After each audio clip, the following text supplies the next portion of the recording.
Well, joining me now is Chris Philp, the Conservative MP for Croydon South. It's really striking looking at the different voices in this. If you listen to Saeed Avasi, who was once the most senior ethnic minority figure in your government, she said this was appalling dog whistle politics. You've lost your credibility on race and religion.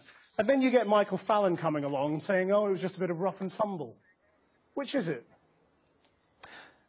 Well, look, I think Saida always shoots from the hip. And look, I don't agree with her conclusion that it was an appalling campaign. I think there were some questions asked about companies Sadiq Khan kept some years ago. But I think it is fair to say still peddling this line, are you? I mean, it totally failed. No, I'm not. You asked me. Well, no, you asked me, did I agree with Saeed Avasi's comments? And no, I don't. But I would agree that I think Zach Goldsmith's personality as a sort of progressive, outward-looking, independent-minded, and someone very passionately committed to the environment didn't come across during the campaign as fully as it could have done. And I think the lesson to learn is that while I think it is legitimate to point out the other candidates' vulnerabilities, I think it's always important to put the positive message front and centre, and if there's a lesson rather, to draw from this campaign, that would be the lesson. It's very odd, though, because a lot of people are saying this thing about, oh, this wasn't the real Zach. His sister, Jemima Khan, was tweeting last night saying, it's not the Zach she knows. He is the one who went out and delivered these lines. He's the one who went out and made these links between Sadiq Khan and extremists. And David Cameron did too. I mean, it clearly came from them as people. You've got to take responsibility for that, haven't you?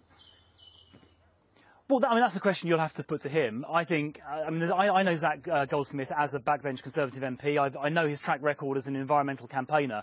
And generally speaking, he is someone who is positive and optimistic and outward-looking. And I think his sister, who obviously knows him a lot better than I do, agrees that didn't come through as much as it could have done in the campaign, which is a great pity. But look, obviously, I congratulate Sadiq Khan for winning the campaign. He won it, obviously, fairly comfortably.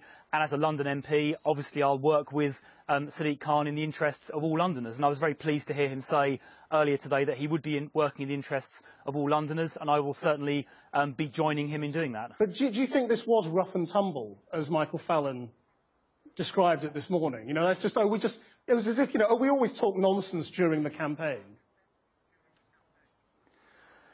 Well, clearly it was rough and tumble, and I think there are debates to be had about whether that message, was overemphasised or not. I think personally that, there is, in any election campaign, you should lead with the positive.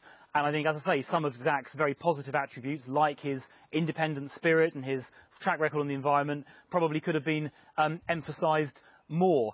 But I think what's interesting is that the shares of the vote in this election, on first preferences, so 44% for Sadiq Khan, 35% for Zach Goldsmith, were almost identical to the shares of the vote that both parties got at the general election a year ago. So yeah, if you're trying to sort of look at what is the direction of travel, there was really no change on Thursday of last week compared to the election a year ago.